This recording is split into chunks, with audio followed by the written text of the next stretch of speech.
What's going on, everybody? Happy Sunday. Happy Sunday. Hope everyone's having an amazing day so far as we dive into today's Sunday service. Would love to see where everybody's tuning in from tonight. And for those of you that didn't know, Sunday service, we are on Pace Morby's YouTube channel, my YouTube channel, Cody Barton. And we also have this on Spotify and iTunes. So if you wanted to listen on the way to and from your appointments or work or whatever you're doing, you can make sure to check us out on there as well. And so tonight, what I really wanted to make this Sunday service around is, yes, happy to answer some questions around creative finance with real estate, and then also want to talk about what's the thing that's holding you back from getting your first deal or your next deal currently in your business. Would love to hear questions around those things tonight. See what I could do to be able to bring you some value, see what we can do to help you and be able to get that first deal or that next deal done, and being able to continue working towards whatever your dreams are within your real estate business. We got people tuning in. We got Pacifica, California, Covina, California. We got lots of California tonight. Cyprus. We got Said and Mesa. We got Dallas, Texas, Houston, North Carolina, Tucson, Arizona. You East Coast people, we appreciate you that are listening in on the East Coast. I know this isn't a very great time of the day for you, listening in at 10 o'clock at night. So again, we appreciate you being here. It should be fun.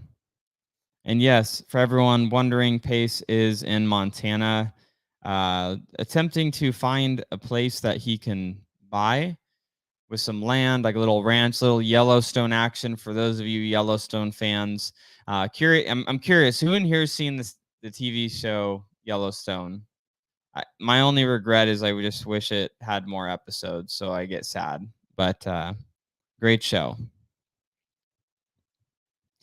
Claudio, what's up? What's up? We got Pine Top AZ. Wow, all over. Amazing. Ryan Harold. For those Yellowstone fans, Pace Dutton. Oh, I love it. All right. So, well, let's go ahead. We're gonna dive into some questions. Again, the questions for those that are jumping in here. The questions that I'm really gonna be focusing on are some of your questions around creative finance, and then also what's stopping you from getting your next deal or your first deal. For those of you that haven't done a deal yet, that's what we want to talk about. So we got a question here, and I think this would probably be helpful for a lot of people listening in. Jasper Sun is saying, "Hey, Cody, I seem to be okay in generating leads, but I'm having trouble closing them. I'm working with a sub-2 student, but it sometimes just seems like the offer isn't good enough. What are your thoughts?" So there's multiple things that we have to be looking at when we're trying to get deals, first of all. So what we want to be looking at is what expectation are we setting for ourselves with the deals that we're trying to get. And so, Jasper, I don't know your specific situation, so I'm going to answer it generally, but hopefully this could give you some good insight to your question. Is we have to understand how many people we need to really talk to actually be able to get a deal under contract, right? So just generally across the board, again, there's a lot of people that are doing significantly better than this. There's people that are doing right on par with this. There's people maybe not as good that aren't really hitting this number yet. But generally across the board, typically about 1 in every 50 leads that you generate, especially when you're newer, should be able to convert into a contract. Now, again, it's not every single lead source type. I'm just giving a general rule of thumb nationwide. What we see when people are newer in their business, about 1 in 50 leads converts into a contract. So my question for you, Jasper, that you got to ask yourself, and anybody else that's listening that's having the same issue, is if you're wondering, hey, why am I not getting deals, or why am I not getting anything under contract, or I'm having a hard time getting a contract, or it's been months since I've got a contract. The thing that you have to look at is, okay, well, how many leads have you generated? And what do you know what a lead really is? So, reiterating for anybody that's maybe not heard this before, a lead, in our opinion, is someone that has the 4 pillars of motivation. And you say, what are the 4 pillars? They have to have a motivation, they have to have a price, they have to have a timeline, and you have to have the condition of the property. Those 4 things we're going to consider a lead in our system. So not just someone that says they're interested in selling, but they have to have a motivation. They have to have a timeline that's actually a real timeline. They will be selling. They have to have condition of the property, and then they have to give you at least a ballpark of price, right? So that's considered a lead. So what you want to look at is how many of those do you have in your database? And for those of you that are brand new, maybe you're just throwing these leads into an Excel spreadsheet, or you have a CRM like Podio or REI Blackbook or one of these different, softwares to be able to help manage your leads. So when you look at that, okay, if you have yet to do a deal, look at how many leads have you generated? Where are you at? If you're over 50, well, you may just not be very good at closing. And if you're, just a little bit over 50, it's like continue generating leads.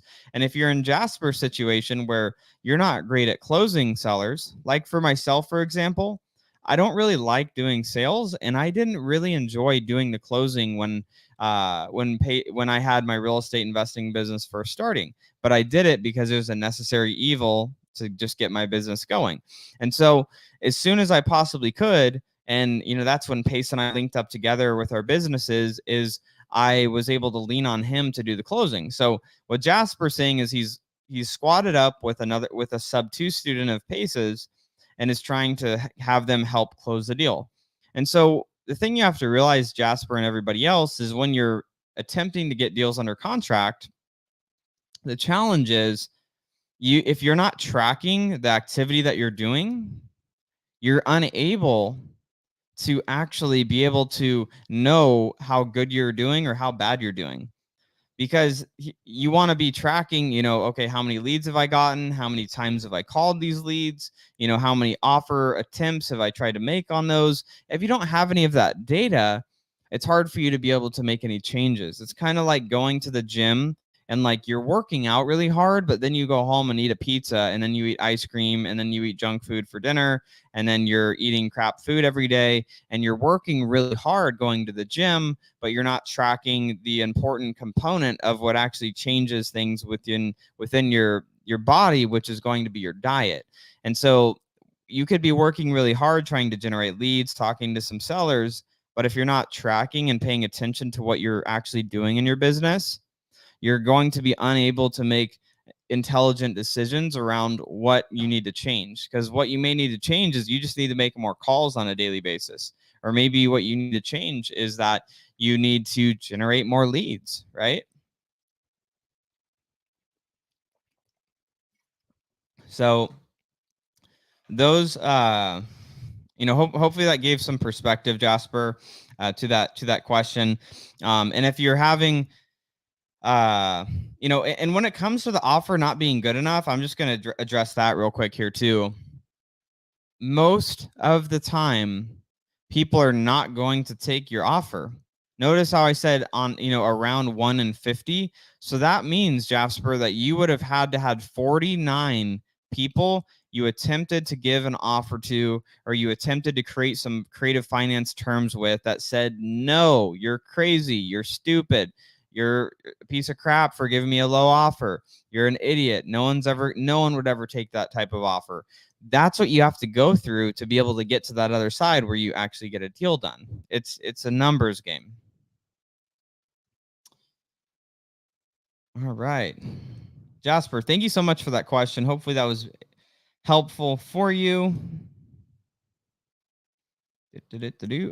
Ooh, I'm going to grab this one here. So for those of you that are new, driving for dollars was the way that I got my business started. This helped me get my first deals going, and it helped me not spend a bunch of money. And so Brian is saying, did my first driving for dollars today. I found 13 properties in about 50 minutes. How exactly would you call these people and what to say? So you could go over to Pace's YouTube or my YouTube and just, find a video around cold calling and scripts. And we have our scripts that we use to call people that you could download for free. So if you want to do that, if you're, not knowing what to say, but you can keep it super simple. Obviously, the scripts will go way more into detail, and that'll be helpful for you. So you can jump over to our YouTube and check that out and be able to download those. But honestly, the simpler, the better. Like if I could be calling a seller, ring, ring. Hey, Brian, my name's Cody. Or obviously, if you hadn't had a conversation with them, hey, is this Brian? Yeah, this is Brian. Who is this? Hey, my name's Cody. I was actually going through the neighborhood, the other day, or going through your neighborhood the other day, and I drove by your property at 123 Main Street, and I was just curious, would you be interested in selling that, or you wouldn't be interested in selling that, would you? And then they're gonna say one of a few things. No, don't ever call me again. No, F you. How do you get my number? No, hang up. Like those things can happen. Or you'll have actually, not right now, but we're considering maybe selling a little bit later this year if you want to check in with me then.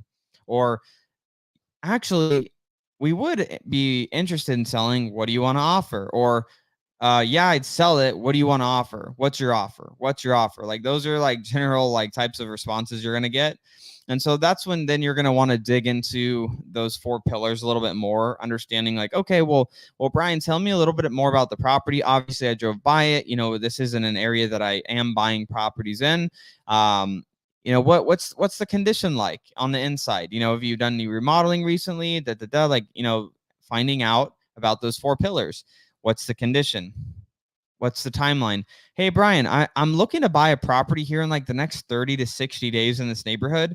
Does that timeline fit within the time that you're looking to sell? Or am I totally off bat and you're like, hey, I'm like a year out? Just trying to like pull out of them, like where are they at in their process? And then that timeline of wanting to or needing to sell. So you pull out there the condition, you pull out there the timeline of when they want to sell. And man, Brian, so obviously maybe there's some things that you're telling me that have to be done to the property. And, it sounds like, you're going to be moving here in the next couple months. I mean, do you have a ballpark idea in mind of like what you'd be looking to get for the place? Like what's that look like? Obviously try to get the price the way that you can. Perfect. If they give you a price, amazing.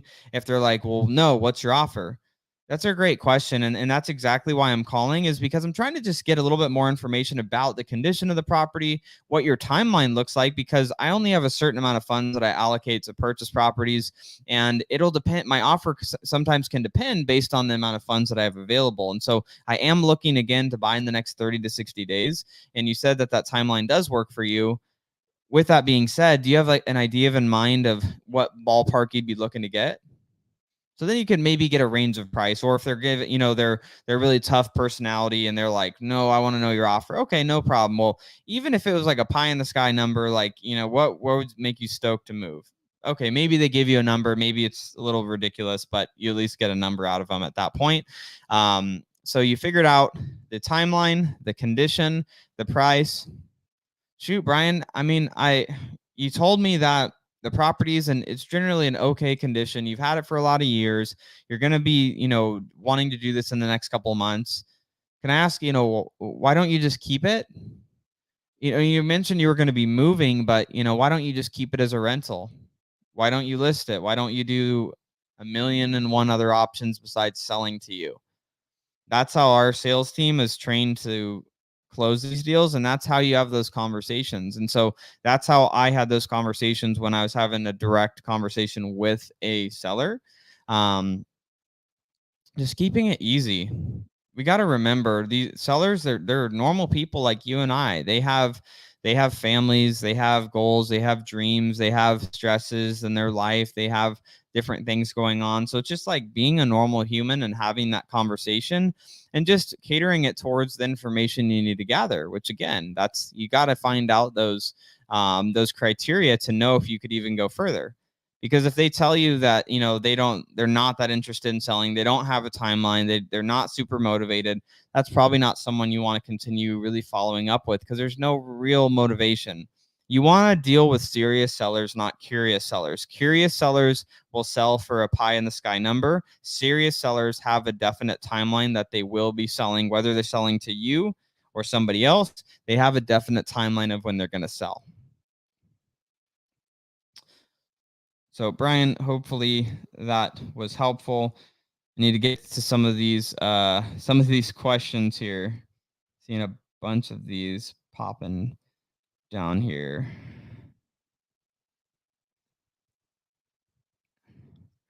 Oh man. Here's an off-topic one, but a great one. So Brian says, "What are your plans for your studio?"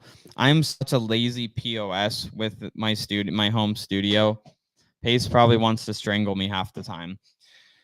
And here's the reality, guys. I spend so much of my time during the week working in our businesses, looking at deals, looking at, you know, how we're going to create, you know, additional incentives for our companies that we have for our employees, looking at like setting up 401k plans for our companies, research, you know, looking at health insurance for our staff, like putting recruiting plans together for our team, strategizing around the properties that we're going to acquire between now and the end of the year, meeting with our CPA, our CFO. Like, I'm doing a lot of things in our business.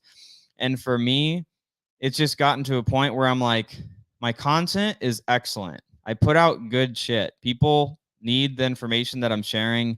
And so I've lacked on the studio. Shout out to our media team, though. Eric Ballman, really appreciate him helping me get at least my lighting, my camera. I need to even get that adjusted. I don't mess with it. I don't know anything about cameras. So I have this amazing, super high-end, expensive camera on the other side of me here, but I haven't done anything with the settings, nor do I really care. When later this week, I'm going to have Eric come over. We're going to strategize some of the things we're going to put behind me here in the studio. And then probably, just get maybe the lighting a little bit more dialed in, and that's going to be it. I mean, I don't really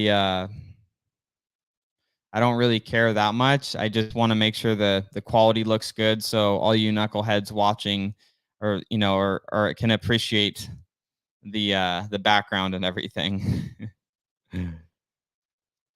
Oh gosh. Okay. So many questions. But that was a good one, Brian. Thanks for bringing that up. Okay, so scrolling through some of these here. Wow. Y'all have some really amazing questions. I'm going to pin this one, and I'm going to keep scrolling down to see what we have here.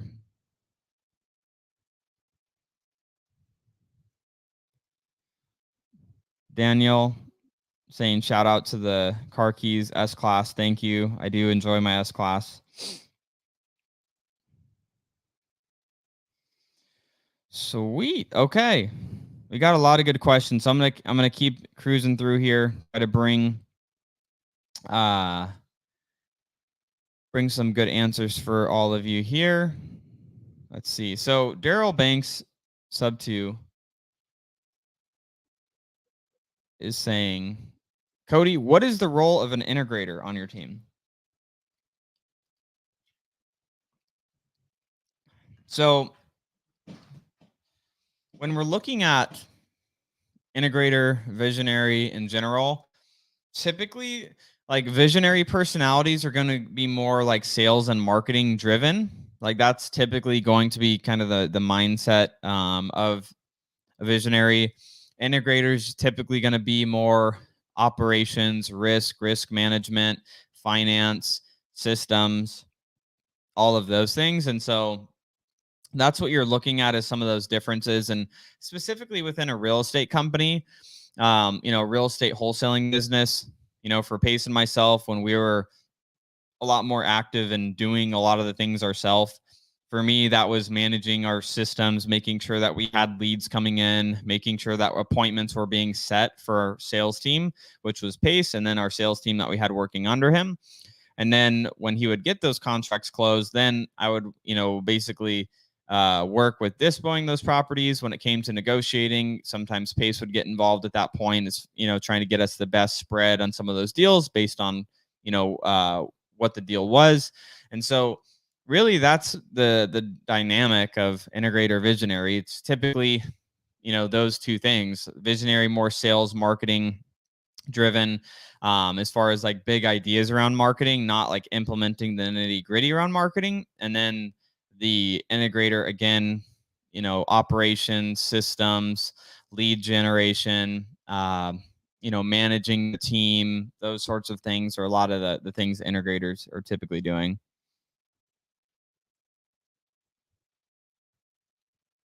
Oh, Pace. Yo, what up? Pace is living his best life in Montana right now, everybody. Some of the pictures he's been posting, it looks freaking beautiful right now. Awesome, awesome. Oh, here's another good question. Our buddy. So the Naked Truth family is asking, what's the best list to get in a seller's market? Well, there is no best list. And I just want to reemphasize that again. There is no best list. There's no secret list. All the lists work. If you work probate leads, those work. If you work pre-foreclosure leads, those work. If you work tax liens or defaults, those work. If you work high equity absentee owners, those also work. The thing that you have to realize is there's motivated sellers within all of these different types of lists, and you just have to look at like, what's your budget looking like? Like, if I only was able to work one demographic of a seller, I would work pre-foreclosures only. And the reason being is because those people are already raising their hand saying, hey, I'm missing my mortgage payments. I have some sort of financial distress going on in my life, either a job loss, maybe it's a divorce, maybe it's a health issue, maybe it's a family issue, maybe a million different things could be going on in their life, but they're already raising their hand that there is some distress going on in their life. And so what we have to do as investors is problem solve. And so the people that we can solve the problem for the easiest are people that are in a time sensitive problem, which are pre-foreclosures. So pre-foreclosures, I think hands down, always going to be the best. A close second to those, I really like probates or inherited, because those are properties that people a lot of times don't have an emotional attachment to, like people that own their primary residence. So it's maybe it's obviously a property they're inheriting, so they may not be as attached to the equity in that property. It's more of a headache for them. And if you could solve all their problems, you can make a bunch of money on those as well. So really, good market, bad market, you want to be working with the people that have a definite need and they have a definite timeline of selling. And there's a more likelihood of those with people in those distress situations, or in a, hey, I don't really want this property. I inherited it from my mom, dad, brother, sister, uncle, aunt, like one of those types of situations. And so that's something that I'll tell people all day long, is go deep on the pre-foreclosures and on the inherited probates, and then expand out from there as you start building your business. But if you're on a small budget, those are the best to be able to be putting your efforts around, because they're already, again, raising their hand that there is a potential need in the near horizon for something to change in their life. Daniel saying, what percentage of ARV in Las Vegas right now? Looks like the market slowed down in that. Looks like it slowed down a lot in that market. So here's one thing to keep in mind, everybody, is every market is going to be different. There are some markets in the United States right now that inventory is building a lot faster than others.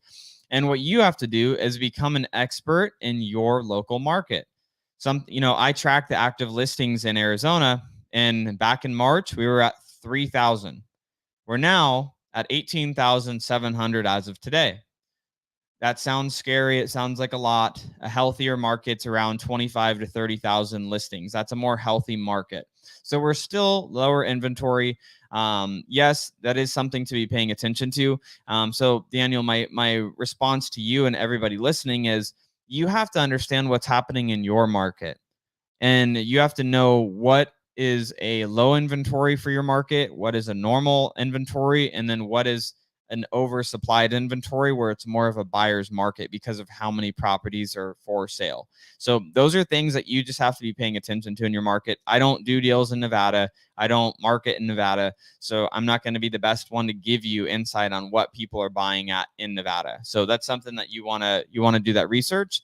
Or what you can do if you're like, well, Cody, I don't know what I should be buying deals at in my market. Go to the Creative Finance with Pace Morby Facebook group. Join the Facebook group if you're not already there. Go introduce yourself. Say, hey, my name's Daniel. I'm getting started or I'm investing in the Nevada market. I'm looking to connect with investors that are doing fix and flips, buying rentals in this market so I could see what your criteria is so I could bring you deals. And if you connect with some experienced investors that are doing deals, now you could bring, you're able to connect with them. They'll tell you what they're buying at, which will give you a good pulse of what people are buying deals at in that market. And you just added some buyers to your buyers list as well, created some new relationships. That's what I would do regardless of what market you're in listening to this podcast on.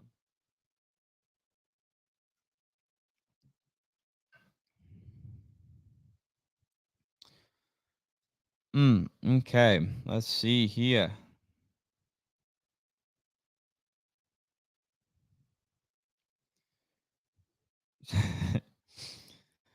This is great. Someone commented, Dennis said, Cody, can you explain the difference between balloon and what the difference between contract with a balloon and no balloon is? And then Fabian said, balloons are for clowns. Quote by Pace. um, so essentially, this is something that's very easily Googleable, but I will answer the question. What is a balloon? A balloon is basically just a term that is used in a contract that states when something will be essentially need to be paid in full. So say, for example, I'm negotiating a deal with a seller and it's a seller finance. And I say, hey, I want to make payments to you for $1,000 a month for the next 30 years for the property I'm buying from you. And they say, well, that's all right. I'm happy with that. But in 10 years, I don't want to be doing this anymore. Or in 5 years, I don't want to be doing this anymore. I'm okay with that for a certain amount of time, but I don't want to go 30 years. So you add into the contract something called a balloon. And that is something where you say, okay, well, let's meet in the middle. Let's do it for 7 years. So I'm negotiating with that seller. I'm going to pay them $1,000 a month for the next 7 years. And at year 7, the remaining balance that's due on the mortgage. So let's just call it, say the mortgage is $200,000. And I've been making payments of $1,000 a month for 7 years. So let's do the quick math on that. Just doing this on my phone calculator. So $1,000 a month times 12 months a year times 7 years, you pay off $84,000 of that 200,000. So what happens is you take 200,000, subtract 84,000 in payments you've already made. There's $116,000 still due on that loan. And so what happens is at that year 7 mark, the balloon comes due and you have to pay off that remaining $116,000. It balloons, like it pops. Imagine it like a balloon popping. That's your payment becoming all due for the remaining of that balance. And so when that becomes due at that stage, you could have a few options. You could either sell the property, you could either refinance it into a different mortgage, you can renegotiate with your seller and extend it out if they're willing to do that. Those are a few things you could do, or pay it off. I mean, you have multiple things that you can do, but that mortgage that's in place, that note that has the agreement saying what had to happen, is stating the terms of that balloon needing to be paid at that year 7. So that's essentially what a balloon is in a contract.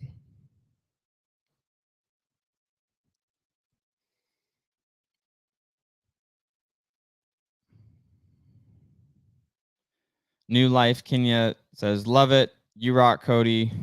And you put out dope shiznit. Thank you. That's all we're trying to do. That's why Pace and I do Sunday service. We just want to put out dope shiz. We wish that we had something like this when we were starting in our business, where we could go to ask questions and get some good answers and be able to get insight, inspiration, real tactical things that, you know, people that are really doing the business are doing. And so that's why we do Sunday service. So we appreciate it.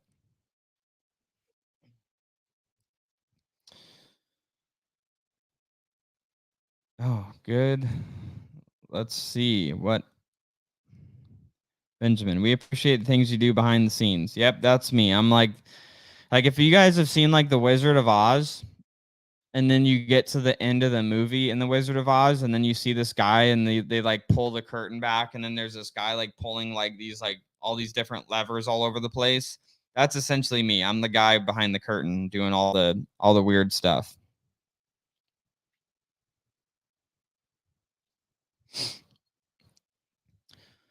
Alicia, thank you. Cody's content is amazing, Alicia says. If you're not already subscribed, go to my YouTube channel. Literally go on YouTube right now, type in Cody Barton, subscribe to my channel. And I put out a lot of dope stuff. And Pace is annihilating me on YouTube. It's not really a competition. I love watching how fast it's growing. If you're not subscribed to Pace's channel and you're listening to this, subscribe to Pace's channel. I want to see him be at 100,000 subs here in the next like 60 days. Like, it has to happen. So I want to see that happen. Oh, here's a good one here. And then remember, guys, we're going to take still the next 15, 20 minutes, answer some questions around getting your first deal, getting your next deal, and then, you know, any creative finance related things as well. Happy to answer those questions as well. But Claudio has a good question here, or I guess just looking for what the heck I'm doing on a daily basis. It's actually very boring, so, you know, apologize in advance, but I will tell all of you what my normal day-to-day looks like now. But Claudio says, Cody, what does your week typically look like throughout the day now that a lot of the business has been delegated, hired, and systemized?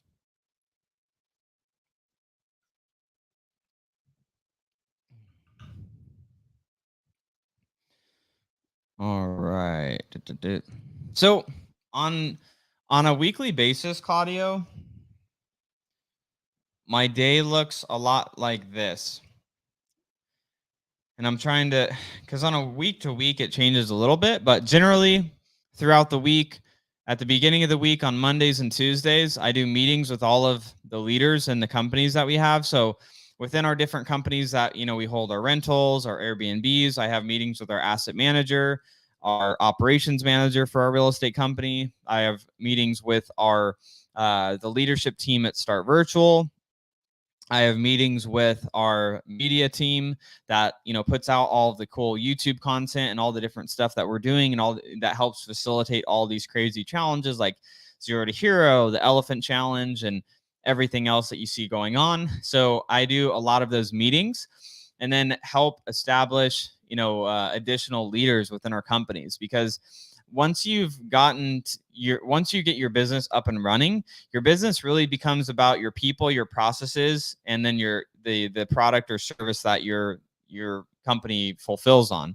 So your real estate company, your people are your salespeople, it's your dispo team, or it's your business partner, or whoever that is. So you're working on your people, their leadership abilities, you're helping them skill up. So those are the things that I'm doing now. It's helping manage them, and then also manage the goals that we're trying to achieve. So a lot of my stuff's around meetings, meeting with our CPA, talking about taxes, how to reduce our tax liabilities, meeting with attorneys, making sure that we're not setting ourselves up for liability at any of our companies, and readjusting things as we go.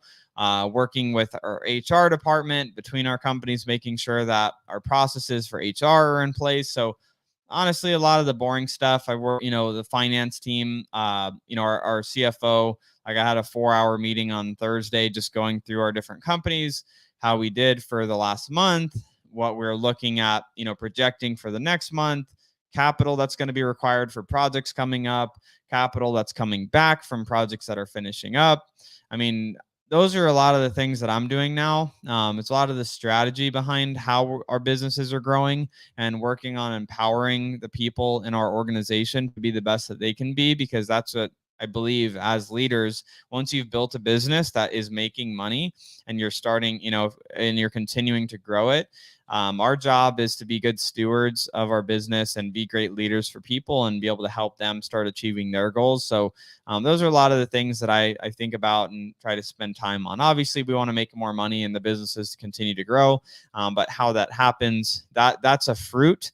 The root of it is doing those things that I was talking about, and then you build this great big tree, and then you get to reap the fruits from the roots that you built into the ground, and watch this thing grow. So that's a lot of the stuff that I spend time doing on a weekly basis.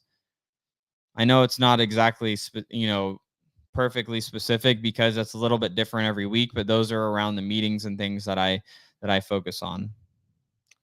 Sergio says, is zero to hero challenge still the best way to get my first deal?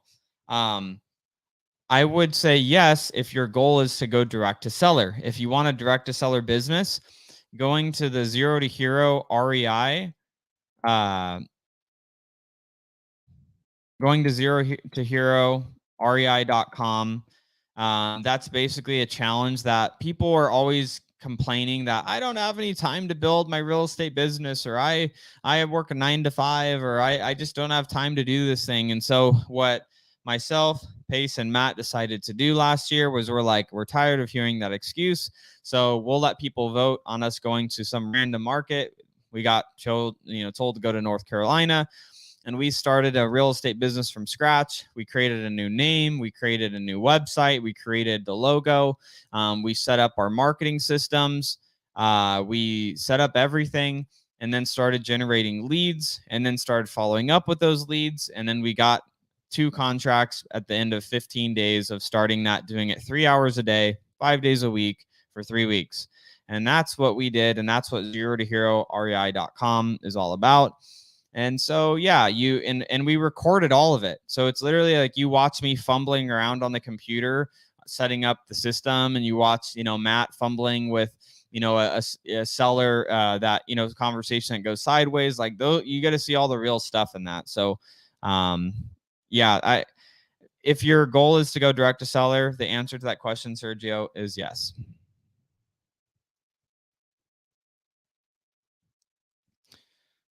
All right. Hope everyone's having a good night so far. Always fun. Kevin leaves his happy Sunday service, y'all.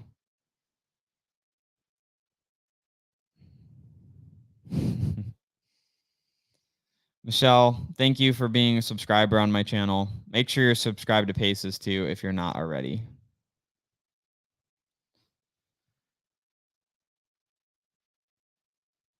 Okay. Seeing.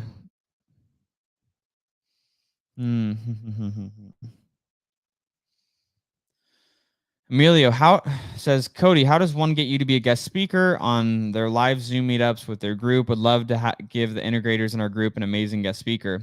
Emilio, message me directly on Instagram. You could find my Instagram typing in Cody Barton Official. I only named it that because Cody Barton was taken, and I offered him money for my name, and he refused to sell it to me. So you can go to, let's see if, that's dang camera's all zoomed in. But Cody Barton Official on Instagram, you could message me on there, Emilio, and then we could see if we could work something out.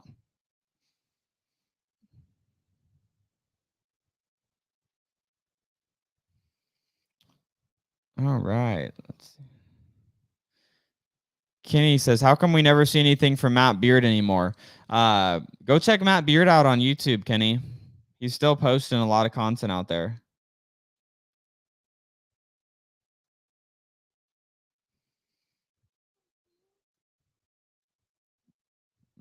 Okay. Seeing what other good questions we have here. Here's a good one. So Nathan says, how would I borrow money for a down payment when a lender for a DSCR loan, which for those that don't know, a DSCR loan is a debt service coverage ratio loan.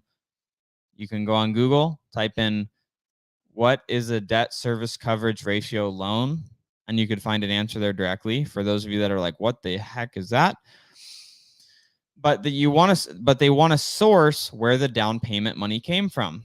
So Nathan, it depends how you're trying to structure the deal. You could on the deal have them, write up a joint venture agreement with that partner and see if the lender will accept that. Like having, say if they're bringing $40,000 to the table. Again, every lender is going to be different. Some might accept this, some might not. But have them write up a note where they're going to be lending you, $40,000 or $50,000, and seeing if you're able to submit that with their bank statement showing those funds that are available, or even better yet, see if they can, if the lender will accept it. If that lender of yours that's going to be giving you the private money wires that money to the title company that you're going to be using for the transaction, and if they'll accept that since the funds will already be at the title company. Again, some title companies may be okay or not okay to do that. Some lenders might be okay or not okay to do that, but that's a potential solution that you could look at there.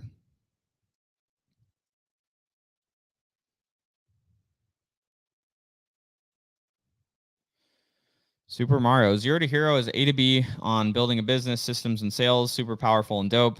Thanks for that, Mario. We had a lot of fun with it. I traveled between like 3 different countries and like 4 different states during that 15 days. So it was kind of hectic for me, but we still had a lot of fun. It's a little bit chaotic. Ooh, it's a mindset thing from Olga here. What happens when you were fired up with the business and now you feel a slight change? Anyone put a peace sign if you've ever been motivated about your business and then felt a slight change, meaning you've felt demotivated, unexcited, uninspired, or one of those emotions has came up for you.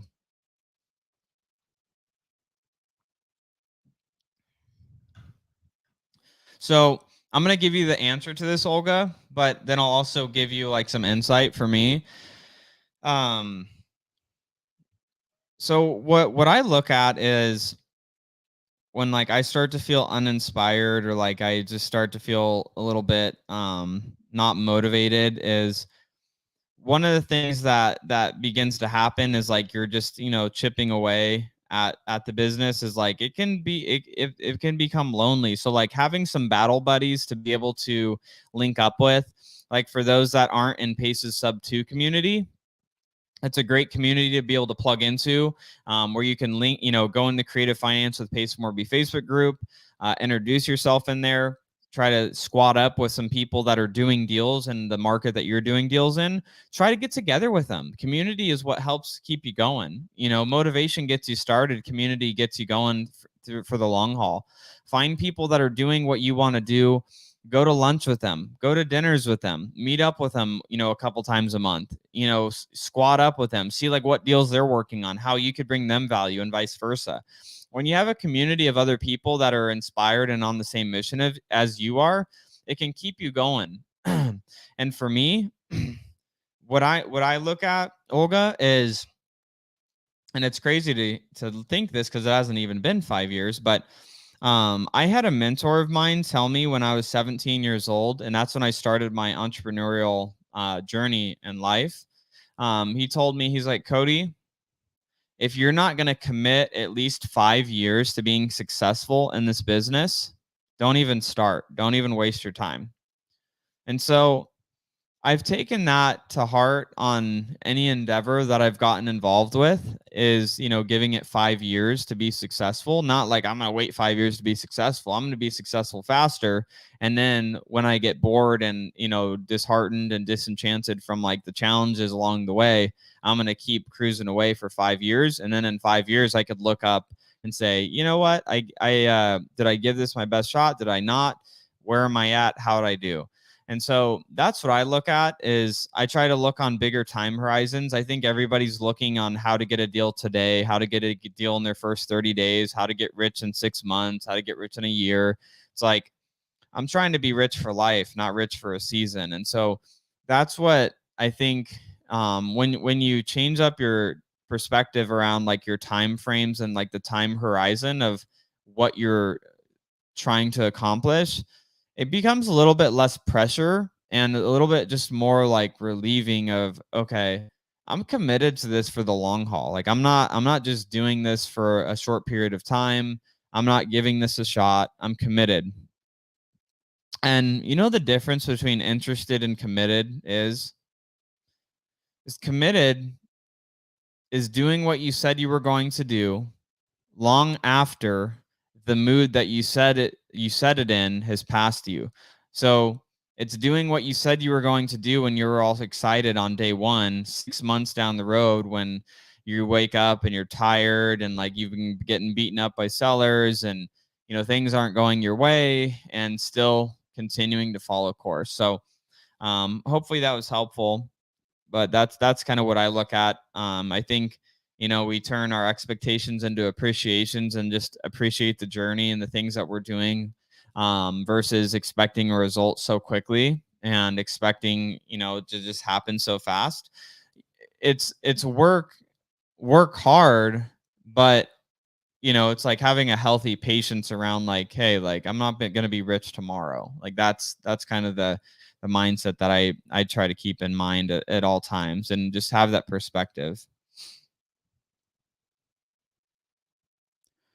Harambe, ask your question. Since you said I'm literally the only person asking a creative finance question and I keep getting skipped. I did answer the question about balloons. That is a creative question, but ask your question again. There's a bunch of questions, so I apologize that I don't get all of them.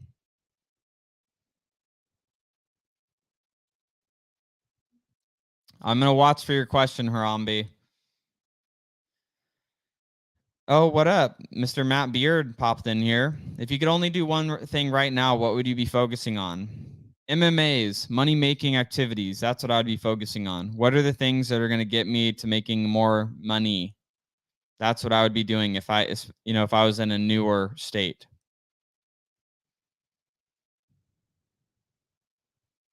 Kevin, yeah, hit me up on Instagram as far as getting me on to be a part of anything that you're doing. Happy to help how I can.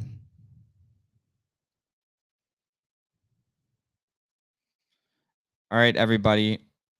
I am looking for Olga. You got it. And you see, you're not alone. There's a lot of people that somebody that I listened to for a lot of years, and I still turn back to listening to. RT hit it right on the head. Motivation is temporary. Not a mentor that I personally knew, but that I listened to a lot on YouTube and read his books is Jim Rohn. He actually, I'm lying. It's not Jim Rohn that made this quote. This is a Zig Ziglar thing. Zig Ziglar, amazing speaker, tons of amazing personal development content. One of the quotes that he said is, motivation is kind of like showering. It doesn't last, so you have to do it daily, meaning like you have to pour more good stuff in on a daily basis to continue that motivation going and that commitment going, just as you have to shower every day. You don't shower yesterday and say, I'm good for the week. Like you got to continue doing it. So many peace signs. Matt says, Cody keeps me going. Dude, you keep you going. You're always on the run, man. You're always plugging away.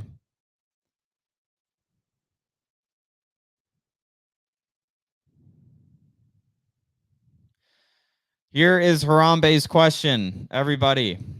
What and I know that's probably not your real name. You should put your real name here so I can tease you with your real name and not Harambe, the gorilla that had that situation happen years ago. But anyways, Harambe's question is, what circumstances dictate what percentage of interest you offer on an owner finance And is it always good to let the seller dictate the price if they're going to accept 0 down?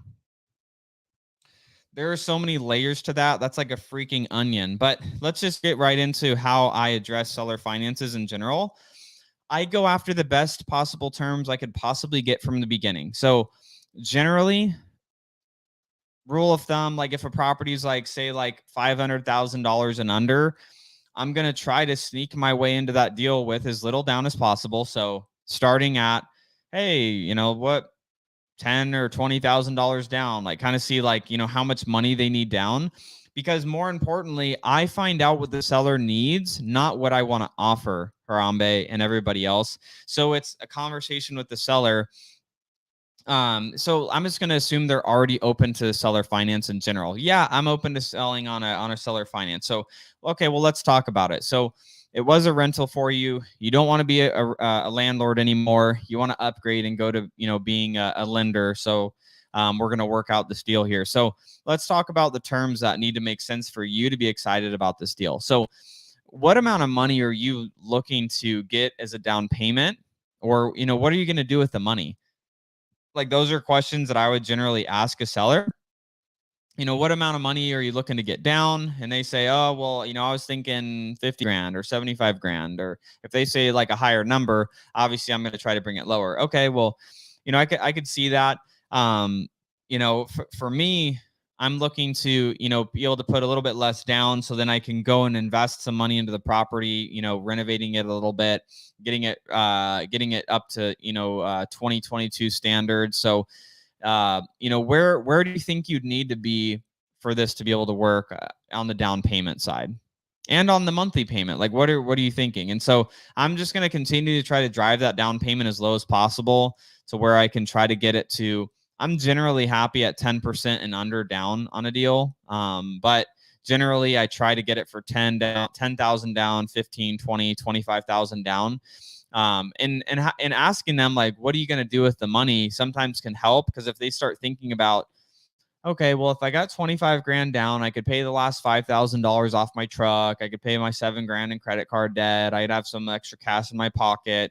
I'm not a landlord anymore, so I don't have to fix up this property. Like those are conversations that you want to have with the sellers, like understanding like what they're wanting or needing the down payment for. So you understand what's more important to them.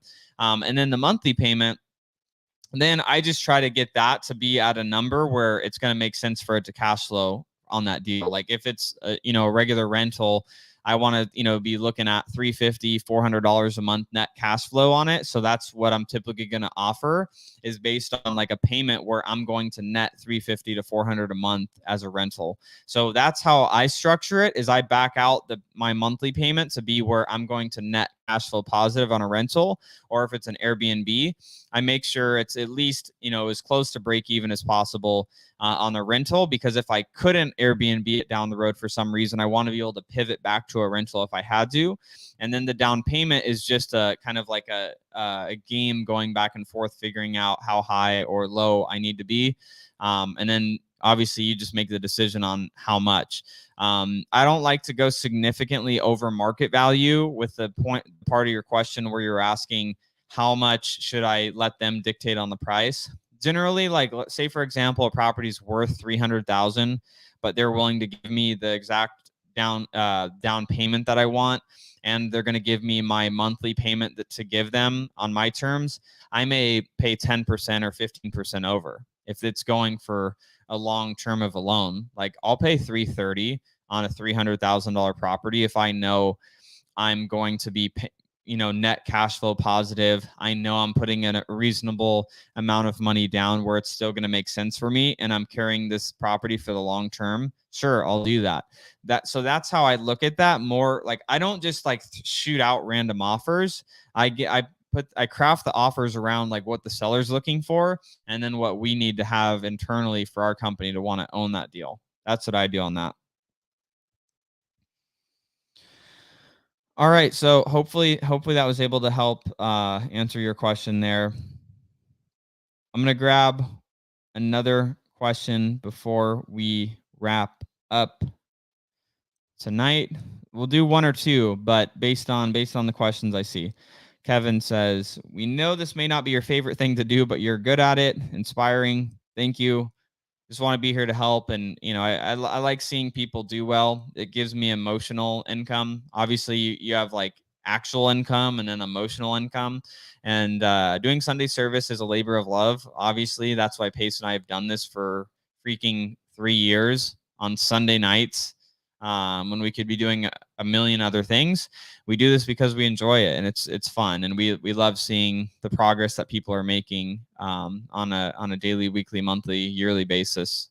From if we could be a part of the journey and share some nuggets that you could take and make a better life for yourself, that's what we're looking for. So I love to see it. Carrie hit it right on the head. You are going to be like the 5 people you hang around. If you don't like where they are, find a new 5. That's it, all day. If everybody you hang out with is fat, probably going to be fat. If everybody you hang out with is broke, probably going to be broke. If everyone you hang around is fit, probably going to be fit. Everyone around you is rich, probably going to be rich. Like it is what it is. If you got to fly with the eagles, if you want to soar like an eagle, you just got to get around better people.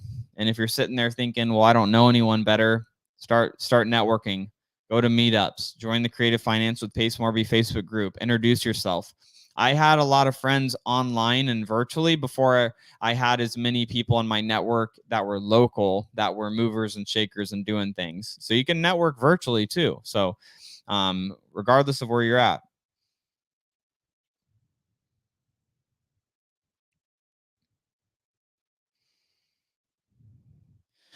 Nancy says there are 2 Cody Barton officials on IG and one sent weird messages to me. So I will never sell crypto or stocks or any of that garbage on any of our social medias. If you get a message from me on Instagram, or you think it's me anyways, and it's trying to sell you something, it is not me. Follow the Cody Barton official, and I'm not going to ever try to sell you something on Instagram. I don't have time for that.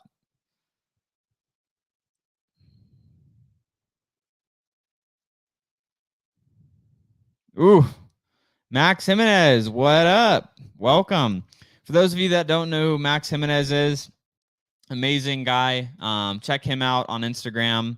And, he's someone that's been, an amazing closer in the real estate business for years and years now. And I look up to him, and, just a great overall human. Get rich. He says, get rich quick, get ditched quick. That's it. What goes up too quick, if it happens too fast, it's not likely to last. So, that's just what it is.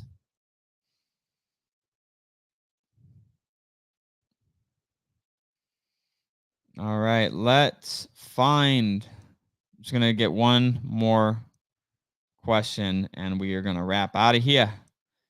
Gabe says people don't lack motivation; they lack discipline. That's it. Just got to be consistent and disciplined, and you could have everything that you want. Oh wow, we have a love chat best adult dating site that is spamming our comments here. Let me delete that. Thank you, Emilio. For those watching on Paces Live, if you're not subscribed to Cody's YouTube channel, y'all are missing out. Yes. And hit that like button. Okay, here is because Thomas is gotten involved in the Zero to Hero, and he says, I have my first lead. I'm going to contact the owner tomorrow. How would you approach changing the seller's mind on creative finance? So this is going to be my last question of the evening, everybody. And so this is a great one. So when you're looking at just having conversations with sellers in general, the goal is not to convince. A man convinced against their will is of the same opinion still. That is a saying that you should ingrain in your head, Thomas, and everybody else that is trying to get deals done. A man convinced of their will is of the same opinion still. You do not convince. You do not try to pull the wool over. You don't try to sell someone on the idea of creative finance or change their mind. You find people that are already going to sell, and you show them a path of selling to you and seeing if it's a good fit. You disqualify more than you qualify. That's what you want to do, Thomas. So like when you're talking to this person, you want to identify those 4 pillars. And when you're doing that, find out their timeline, their motivation, their condition, and their price. And if it's going to work better for a cash deal, like it just makes more sense to try to give a cash offer on the property, do that. Don't try to fit a round peg in a square hole. But if it is in a situation where like, maybe they have no equity, you could, purchase it subject to, and, be able to take over those payments. And that is a viable option. And the seller is open to that. They've already exhausted their options of, they don't want to list it. They don't want to rent it. Like you've already disqualified the other options that they have. Then you use sub 2, you use seller finance as a potential solution for them. You don't try to convince people. You find people that were going to sell, regardless if you called them or not. And then you help show them and walk them down a path of how you can help them solve their problem, whether it's through a cash offer, whether it's through seller finance, whether it's through subject to, disqualify, and then advise on what you think would be the best solution for them and the best way to structure the deal to create the winning scenario for you and the best case scenario for the seller. That's what I would do. So hopefully everybody had a great time tonight. I love doing Sunday service and spending this time with all of you. So, really, really happy to be here. Pace will be back, I believe, from Montana next week, and we will rock and roll next Sunday. And, for those that didn't already know or tuned in late, we are on Spotify and iTunes. So if you want to listen to these throughout the week while you're driving to and from work or to appointments or whatnot, check us out on there. If you're not already in the Creative Finance with Pace Morby Facebook group, jump over there, get involved in the community, squad up, network up with people that are going to help you and be some accountability buddies together. And guys, have an amazing week, and we will see you next time. Thank you so much, everyone.